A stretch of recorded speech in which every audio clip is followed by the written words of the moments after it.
Hello students, welcome to Arya agriculture rankers academy. मैं आपका अपना युवराज धानविक और ये हमारा फंडामेंटल्स ऑफ हॉर्टिकल्चर का दूसरा लेक्चर है या फिर कहें ये दूसरा चैप्टर ही है।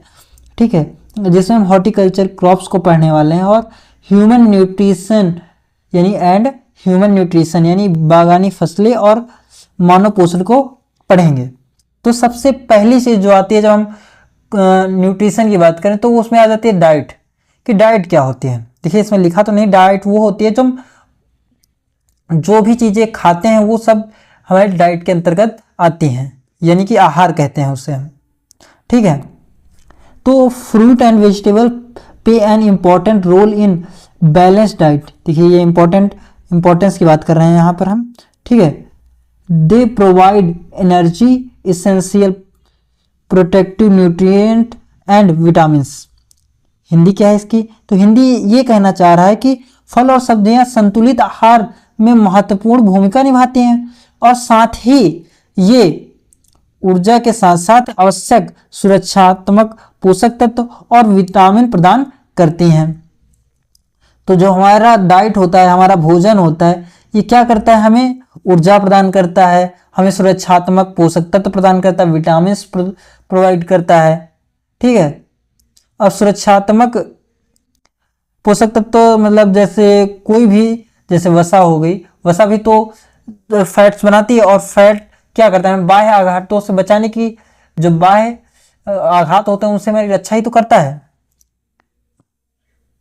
उसके बाद हम बात करेंगे कि cheapest source of natural nutrient foods. देखिए जो प्राकृतिक पोषक तत्व वाले पदार्थ होते हैं, जो खाद्य पदार्थ होते हैं, वो सबसे सस्ते स्रोत होते हैं। ठीक है, और vital for vegetarian specially in India for maintaining good health. Bharat जैसे शाकाहारी देश में अच्छे स्वास्थ्य के लिए ये आवश्यक है। जो हमारी हॉर्टिकल्चरल क्रॉप्स हैं, इनका डाइट में आवश्यक क्यों है? क्योंकि ये शाकाहारी लोग हैं भारत के, इनके पोषक तत्वों की भरपाई हम मांस से नहीं कर सकते, क्योंकि हमें पता है मांस से विटामिन अच्छी मात्रा में प्रोवाइड हो जाते हैं और विटामिन, प्रोटीन, ये प्रोटीन ज़्यादा मात्रा में प्राप्त होता है। तो शाकाहारी, अब हमें विटामिन प्रोटीन्स ये गेहूं के आटे में तो इतने ज़्यादा नहीं मिल सकते हैं, तो हमें जो हॉर्टिकल्चरल क्रॉप्स हैं जैसे फल हैं, इनका सेवन करना पड़ेगा, जिससे इन पोषक तत्वों की आवश्यकताओं को पूरा किया जा सके मनुष्य की। Rising global trend of vegetarian increase the importance of horticulture. वैश्विक स्तर पर शाकाहार की वृद्धि की प्रवृत्ति के कारण बागवानी फसलों का महत्व बढ़ गया है। अब देखिए एक फैशन जैसा चल गया है कि लोग वेजिटेरियन बनना चाहते हैं या फिर वीगन बनना चाहते हैं। ठीक है, तो इस ट्रेंड के चलते चलते अब उन्हें अपनी पोषक तत्वों की रिक्वायरमेंट तो पूरी करनी है, तो वो कैसे पूरा करेंगे? हॉर्टिकल्चरल क्रॉप से ही पूरा करेंगे। ठीक है, लेकिन इसका मतलब ये नहीं है कि हॉर्टिकल्चरल क्रॉप ही हमारा सब कुछ है। एक इन्फ्लुएंसर नहीं थी, वो क्या, उसने डिसाइड किया कि मैं सिर्फ जो फल हैं उनके पर ही जीवित रहूंगी, लेकिन उसने कार्ब्स जो होते हैं, जो अनाज होता है, ये इसने खाना बंद कर दिया। तो अब क्या हुआ?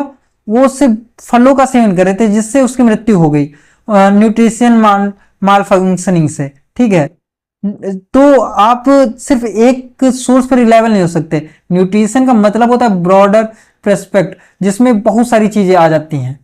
ठीक है, और वो अदर सोर्सेस से मिलती है। लेकिन अगर आप वेजिटेरियन हैं तो जो इंपॉर्टेंट सोर्सेस हैं वो हमारे जो वेजिटेरियंस होते हैं उनकी आवश्यकताओं को तो पूरा करने के लिए फल खाने ही पड़ेंगे उन्हें, ताकि उन्हें पोषक तत्व मिल सके। इसका मतलब ये नहीं सिर्फ वो फल ही खाएं। और उसके बाद neutralised acid formed during digestion of protein and fat. और जो प्रोटीन होता है, जो फैट्स होता है, जो हम खाते हैं, उसके डाइजेशन के लिए भी इंपॉर्टेंट होता है कई हद तक ये। अगर ऐसा नहीं करेंगे तो हमें नुकसान झेलना पड़ सकता है। उसके बाद improve general immunity against disease and deficiency. देखिए, बीमारियों और पोषक तत्वों की कमी से भारी शरीर की सामान्य रोग प्रतिरोधकता को बढ़ाते हैं। अब कैसे, इसका एग्जांपल ऐसे देख सकते हैं आप, अगर आप नींबू वगैरह को पानी में घोल के पीते हैं या फिर खाते हैं, तो आप जो हमारी स्कर्वी डिसीज होती है जिसमें होंठ फट जाते हैं, इससे आप प्रिवेंट हो जाते हैं, क्योंकि आप ये विटामिन सी की डिफिशियंसी से हो रही है, तो आप पहले से उसका सेवन कर रहे हैं, तो ये प्रिवेंट करने का भी काम करती है। Source of vitamin and mineral required for biochemical reactions, शरीर में जो जैविक क्रियाएं होती हैं उनके लिए विटामिन और खनिज प्रदान करते हैं। ये जो हमारे हॉर्टिकल्चरल क्रॉप्स हैं जो हम डाइट में यूज कर रहे हैं, वो हमारे शरीर में जो क्रियाएं हो रही हैं वो सही से हो सके, इसके लिए विटामिन और खनिज प्रोवाइड करते हैं। इसके बाद हम बात करेंगे कुछ ऐसे essential nutrient provide by fruits, फलों द्वारा प्रदान किए जाने वाले पोषक तत्व। ठीक है, तो इधर विटामिन एंड मिनरल लिखा है, role in human body English में, इधर इंग्लिश वाले स्टूडेंट के लिए लिखा है मानव शरीर में भूमिका हिंदी, यानी ये हिंदी में लिखा है, और सोर्स इसमें यानी स्रोत क्या है उस विटामिन या मिनरल का, यानी जो पोषक तत्व है उसका सोर्स क्या है। तो सबसे पहले आता है विटामिन ए। विटामिन ए तो पहली चीज जो है ये किस चीज में काम आती है, तो essential for growth and reproduction, ये हमारा विकास और प्रजनन और दीर्घायु के लिए आवश्यक होता है। और अगर विटामिन ए की बात करें तो रतौंधी रोग से तो भी बचाता है, ऐसी बहुत सारी चीजें भी नीचे लिखी होंगी। और दूसरी चीज क्या है, बूस्ट रेजिस्टेंस टू इन्फेक्शंस, यानी कि संक्रमण के प्रति प्रतिरोधक क्षमता बढ़ाता है। उसके बाद डिफिशियंसी कॉज्ड नाइट ब्लाइंडनेस, ठीक है, और अन्य रोग भी हैं इसमें जैसे किडनी स्टोन वगैरह, इन सबको दूर करता है। तो कमी से रतौंधी, सूखी आंखें, त्वचा की खुरदरापन, वक्र पथरी, ठीक है, ये सब हो सकते हैं आपको। और इसका अब क्या उपाय है कि क्या चीज हम स्रोत के रूप में ग्रहण करें कि हम इससे बच सकें, तो हम आम खा सकते हैं, पपीता हो गया, खजूर हो गया, कटहल हो गया, संतरा हो गया, तेंदू हो गया, उसके बाद अखरोट हो गया, ये सब चीजें हमारी आप फैशन फ्रूट भी खा सकते हैं। ये चीजें आपको विटामिन ए प्रोवाइड करते हैं जिससे आप इन सब चीजों से बच सकते हैं। इसके बाद हम विटामिन बी की बात करें, B1, ठीक है, तो विटामिन B1 यानी मेंटेन्स एपिटाइटेड एंड डाइजेशन, ये भूख और पाचन की क्रिया को बनाए रखता है। उसके बाद required for growth, fertility, lactation and nervous system, विकास, प्रजनन, स्तनपान और तंत्रिका तंत्र के लिए आवश्यक होता है। नर्वस सिस्टम को हिंदी में क्या कहते हैं, तंत्रिका तंत्र कहते हैं। उसके डिफिशियंसी से क्या हो सकता है, beri paralysis, heart enlargement, skin numbness. Skin numbness का मतलब क्या होता है कि सूजनता, यानी सूजन आ जा सकती है। हिंदी में लिखा है कि कमी से बेरी लकवा, हृदय वृद्धि और त्वचा शून्यता, ऐसे रोग उत्पन्न हो सकते हैं। अब हम विटामिन बी कैसे प्राप्त कर सकते हैं, तो अखरोट है और खुबानी, उसके बाद सेब, बनाना यानी केला, उसके बाद ग्रेप्स आ जाते हैं, ग्रेप फ्रूट आ जाता है, पाल्म आ जाता है, आलमंड आ जाता है, ये सब चीजें हम विटामिन बी प्रोवाइड करती हैं, B1 प्रोवाइड करते हैं, क्योंकि विटामिन बी भी कई प्रकार की होती है। ठीक है, तो उसके बाद बात करते हैं विटामिन B2 की। तो ये किस चीज में हेल्पफुल है, तो ग्रोथ में है, स्किन में, हेल्थ में है, respiration in cornea tissue, Hindi में लिखा है विकास, त्वचा, स्वास्थ्य, नेत्र, कॉर्निया में श्वसन के लिए आवश्यक है, ये जो इन सब चीजों में कार्य करता है। उसके बाद डिफिशियंसी पेलाग्रा और ब्लैडनेस और सोर थ्रोट, ये सब रोग होते हैं, इससे वेट लॉस हो सकता है, जैसे कि कमी, देखिए कुछ चीजें मैं सही से प्रोनाउंस नहीं कर पाता तो प्लीज आप समझ जाइएगा जो इंग्लिश वाले स्टूडेंट हैं। कमी से पिलाग्रा, गंजापन, गले में खराश, मोतियाबिंद, ये सब चीजें हो सकती हैं। अब इसके उपाय क्या हैं कि आप बेल खाएं, पपाया यानी पपीता हो गया, लीची हो गया, पोमीग्रेनेट यानी अनार हो गया, वुड एप्पल यानी कटहल हो गया, पाइन एप्पल, अनानास, इन सब चीजों जो का आप सेवन कर सकते हैं। ये पूछा जा सकता है आपसे एग्जाम में कि विटामिन B1 का सोर्स क्या है, एग्जाम्पल दे दिया गया, आपसे पूछ लेगा। विटामिन B2 का सोर्स क्या है, पूछा, आम दे दिया, बनाना दे दिया, फिर पपाया दे दिया, ठीक है, और एक कोई और दे दिया तो पूछ लिया, तो आप पपीता लगाएंगे। जैसे अभी आप पपीता एक ऐसा, जो हमारा पपाया है एक ऐसा फ्रूट है जिसमें मोस्ट ऑफ द वो विटामिन पाई जाती हैं, सारी विटामिन पपाया में पाई जाती हैं। विटामिन सी की बात करेंगे तो vitamin C deficiency cause scurvy, joint pain, gum issue, delayed, wound healing, यानी कमी से स्कर्वी रोग, जोड़ों में दर्द, मसूड़ों की समस्या, घाव भरने में देरी। अब इसके लिए सबसे अच्छे तरीके हैं आंवला, जितनी भी खट्टी चीजें हैं आप उन सबका सेवन कर सकते हैं। आंवला, अमरूद, हाँ ये हमारा अमरूद एक क्वेश्चन है, मुझे एग्जैक्ट नहीं याद आ रहा, लेकिन इसे कुछ गरीबों का ऐसे करके कुछ कहते हैं। इसमें सेकंड हाईएस्ट पाया जाता है विटामिन सी, तो इसलिए गुआवा को कुछ कहते हैं, एग्जैक्ट मुझे याद नहीं, मैं याद आएगा तो मैं बता दूंगा या फिर कमेंट सेक्शन में लिख दूंगा तो आप पढ़ लीजिएगा। नींबू हो गया, ठीक है, लाइम और ऑरेंज हो गया, ये सारी चीजें जो है हमारा, हाँ बारबाडोस चेरी जो होता है ये इसमें सबसे ज्यादा विटामिन सी पाई जाती है, ठीक है, याद रखिएगा बारबाडोस चेरी में सबसे ज्यादा विटामिन सी की पाई जाती है। मिल गई, यहाँ पर नाम लिखा था। पाइन एप्पल, पियर, इन सब चीजों में विटामिन सी पाई जाती है। उसके बाद हम बात करेंगे कुछ इसेंशियल मिनरल्स की। ये तो विटामिन थे, तो मिनरल्स में पहला क्या आ जाता है, हमारा कैल्शियम आ जाता है, ठीक है। तो कैल्शियम के फंक्शन की बात कर लें कि कैल्शियम का कार्य है क्या। फंक्शन का मतलब कार्य होता है डिफिशियंसी कॉज राइकेट्स, ठीक है। राइकेट्स जो होता है ये बच्चों में होता है, इसमें हो जाता है कि इनकी हड्डियां जो होती है सॉफ्ट हो जाती है, सॉफ्ट बोन इन चाइल्ड। उसके बाद आता है ओस्टियोमेल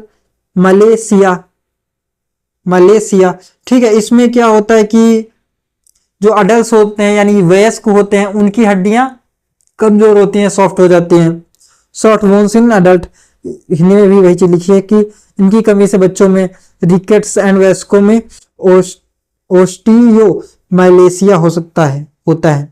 अब इसके सोर्स क्या है कैल्शियम के, सीताफल हो गया, रामफल हो गया, अंजीर यानी फिग, फालसा हो गया, सिट्रस फ्रूट नींबू वर्गीय फल लिखा है, ये गलत है, आंवला होता है इसका मतलब, ठीक है। उसके बाद कैपोटा हो गया यानी कपोटा नहीं, सपोटा हो गया यानी चीकू हो गया। उसके बाद ग्रेप्स हो गया, वेस्ट इंडियन चेरी हो गया। ये चीजें आप कैल्शियम के लिए ले सकते हैं। उसके बाद फास्फोरस आ जाता है। फास्फोरस का फंक्शन क्या होता है कि essential for sale multiplication of bones and tissues है। ये क्या करता है, हड्डियों और ऊतकों की कोशिका वृद्धि के लिए आवश्यक है। मल्टीप्लिकेशन यानी वृद्धि होगी कब होगी, जब उनका मल्टीप्लिकेशन होगा, ठीक है। उसके बाद क्या हेल्प करता है ये, energy release during carbohydrates metabolism. और क्या होता है जब कार्बोहाइड्रेट का ऑक्सीकरण होता है तब ऊर्जा मुक्त करने में मदद करता है, ठीक है। उसके बाद सोर्स क्या है, वुड एप्पल, कटहल खा सकते हैं आप, ये कटहल सही से लिखा नहीं है। उसके बाद एवोकाडो ले सकते हैं, डेट्स ले सकते हैं, डेट्स माने खजूर, पोमीग्रेनेट यानी अनार। उसके बाद ग्रेप रेजिन यानी किशमिश, जो सूखे सूखे होते हैं ना मुनक्के टाइप के वो। उसके बाद आ जाता है आयरन यानी लोहा। आयरन जो होता है इसकी फंक्शन क्या होता है कि act as a oxygen carrying in blood from haemoglobin. इसका कार्य क्या होता है, जो हमारा रक्त होता है, ठीक है, उसमें ऑक्सीजन के वहन का कार्य करता है और होमोग्लोबिन का निर्माण करता है। फॉर्म्स होमोग्लोबिन जैसा लेके लिखा है। अब मैं एक चीज आपको बता देता हूं, देखिए जो होमोग्लोबिन होता है ये हमारे लाल रुधिर कणिकाओं से से बनता है, ठीक है। ये मतलब ब्लड को लाल करने का काम करता है। यानी अगर कोई पूछे कि ब्लड का रंग लाल क्यों होता है, तो हीमोग्लोबिन के कारण होता है, ठीक है। और ये हमारा ऑक्सीजन को कैरी भी करता है, ठीक है, जब इसमें आयरन पाया जाता है। और आयरन डिफिशियंसी से हीमोग्लोबिन की मात्रा गिर जाती है आपकी। और कई बार क्या होता है कि जैसे कि आप ऑक्सीजन ले जाने वाली बात को वैसा समझ सकते हैं, जब आप लोग किसी ट्रक के पास से गुजरते होंगे और वो धुआं छोड़ता है, तो आप उसे सूंघते, कुछ लोगों को अच्छा लगता है, वो लगता है, तो वो दरअसल कार्बन मोनोऑक्साइड छोड़ता है, ठीक है। उस धुएं में क्या होता है, कार्बन मोनोऑक्साइड। आप उसे लेते हैं, लगता तो अच्छा है आपको, मुझे भी कई बार सही लगता है, ठीक है, लेकिन रियलिटी में वो करता है कि जो आपकी ब्लड है, उस ब्लड से ऑक्सीजन को प्रतिस्थापित कर देती है उसे, ठीक है। और आपसे के ब्लड से ऑक्सीजन को हटाकर कार्बन मोनोऑक्साइड बहने लगती है, CO बहने लगता है। तो आप कुछ ही देर में, जैसे ही ऑक्सीजन हट जाएगी, आप मूर्छित हो जाएंगे और फिर सांस आना बंद हो जाएगा और आप शीघ्र ही आपकी मृत्यु हो जाएगी। ये हो जाता है, इसलिए ज्यादा आपको ऐसी चीजें सूंघनी नहीं चाहिए, ठीक है। उसके बाद सोर्स की बात कर लेते हैं। उसे करौंदा हो गया, ठीक है। उसके बाद डेट पाल्म हो गया, खजूर डेट पाल्म हो गया। उसके बाद ग्रेप्स रेजिन्स हो गया, वेस्ट इंडियन चेरी हो गया, गुआवा हो गया, सीताफल हो गया। ये सब आयरन के स्रोत हैं प्रमुख। इसमें और स्रोत भी लिखे हैं, एवोकाडो हो गया, सपोटा हो गया, चीकू और पाल्म हो गया। उसके बाद बात करते हैं प्रोटीन्स की। Protein and other nutrient benefit. Protein and अन्य पोषक तत्व, यानी प्रोटीन क्या कार्य करते हैं हमारी बॉडी में, तो important for body growth and tissue repair and maintenance. इनका कार्य देखिए शरीर में वृद्धि करने का होता है, ठीक है। कहते हैं कि जब आपको अगर बॉडी बनानी है तो प्रोटीन्स को सही से खाइए, मांस खाइए, ताकि आपके टिश्यूज का निर्माण हो सके। टिश्यू का निर्माण होगा तभी तो आपकी बाइसेप्स बनेंगी, तो कोशिका विभाजन को वृद्धि में हेल्प करता है ये, ठीक है। उसके बाद रख रखाव में सहायक करता है। अगर आपको कभी घाव लग गया तो ये आपके घाव को हील करने में मदद करता है, यानी मरम्मत करने का कार्य करता है आपको। अगर घाव जल्दी नहीं भर रहे हैं तो हो सकता है आप में प्रोटीन की कमी हो। सोर्स मतलब मोस्टली ये होता है क्योंकि अदर रीजंस भी हो सकते हैं, ये बात तो आपको डॉक्टर ज्यादा अच्छे से बता सकते हैं। वेस्ट इंडियन चेरी हो गया, एवोकाडो हो गया, क्रिस्टल एप्पल हो गया, ठीक है। उसके बाद बनाना हो गया, उसके बाद एप्रिकॉट हो गया, गुआवा हो गया, ग्रेप्स हो गए। ये सब चीजें आपको प्रोटीन के अच्छे सोर्स हैं, यानी अच्छे जो फल हैं वो अच्छे से प्रोटीन प्रोवाइड करते हैं। उसके बाद अदर बेनिफिट्स की बात कर रहे थे हम। अदर बेनिफिट्स यानी अन्य लाभ क्या है इनके, तो fruits are good source of energy, avocado and olive, यानी फल जो हैं ऊर्जा के अच्छे स्रोत हैं, जैसे कि एवोकाडो हो गया, ओलिव हो गया, ये इसके एग्जाम्पल हैं। Fruit contain enzyme that help in digestion and metabolic activities. देखिए फल में ऐसे एंजाइम होते हैं जो पाचन और उपापचय क्रियाओं में सहायक होते हैं। इसके एग्जाम्पल की बात कर लें तो एग्जाम्पल में जामुन आ जाता है, पपाया नहीं पपीता आ जाता है, ठीक है। Most fruit have medicinal value, अधिकांश जो फल होते हैं उनकी औषधीय गुण भी होते हैं उनमें, ठीक है। औषधीय गुण वही चीज मैंने जैसे बताया कि आप अगर विटामिन सी के लिए अमरूद खाते हैं, बारबाडोस चेरी का सेवन करते हैं, तो आप इस कर्वी रोग से दूर रहेंगे। आम खाते हैं तो आपको वेरी रोग कम होगा। वैसे आम का सीजन चल रहा है, खा सकते हैं आप अच्छे से। Should be consumed in adequate quantity daily, प्रतिदिन उचित मात्रा में सेवन करना चाहिए इसका हमें। उसके बाद regular consumption of fruit help in, किस चीजों में हेल्प करता है, तो रिड्यूसिंग ओबेसिटी यानी मोटापा को कम करता है, मेंटेनिंग गुड हेल्थ यानी कि क्या करता है ये आपको मेंटेनिंग गुड हेल्थ यानी आपको अच्छी स्वास्थ्य बनाए रखने में सहायक होता है। इंक्रीजिंग लॉन्गेविटी, ये देखिए उसी चीज लिखा है कि आपके जीवन काल को बढ़ाता है, वही चीज हिंदी में लिख रखा है मैंने। फलों का नियमित सेवन करने से क्या होता है, मोटापा कम करता है, अच्छे स्वास्थ्य को बनाए रखता है और जीवन काल को बढ़ाता है, ठीक है। इसके बाद fruit are attractive, tasty and easily digestive. फल जो होते हैं आकर्षक होते हैं, स्वादिष्ट होते हैं और आसानी से पच जाते हैं। ठीक है, प्लीज आप चैनल को सब्सक्राइब करिएगा और दोस्तों के साथ शेयर करिए और छोटा सा एक कमेंट करिएगा, जिससे क्या होगा, मेरा सजेशन ज़्यादा भेजेगा मेरे चैनल का या फिर इस वीडियो का, और लोग देखेंगे मुझे। चैनल कुल मिला के बात इतनी सी है, आप सपोर्ट करेंगे चैनल मोनेटाइज हो जाएगा। और एज ए स्टूडेंट मुझे भी चाहिए कि कुछ फाइनेंशियली सपोर्ट मिले। प्लीज़ हेल्प करिए, दोस्तों के साथ शेयर करिए। और ये तीसरा लेक्चर है, जो अगला लेक्चर है, तो इससे पढ़ेंगे हम climate requirement for horticulture crops की कौन कौन सी क्लाइमेट कंडीशंस की आवश्यकता होती है हॉर्टिकल्चर क्रॉप्स की। इसके लिए आप चैनल को सब्सक्राइब कर लीजिए।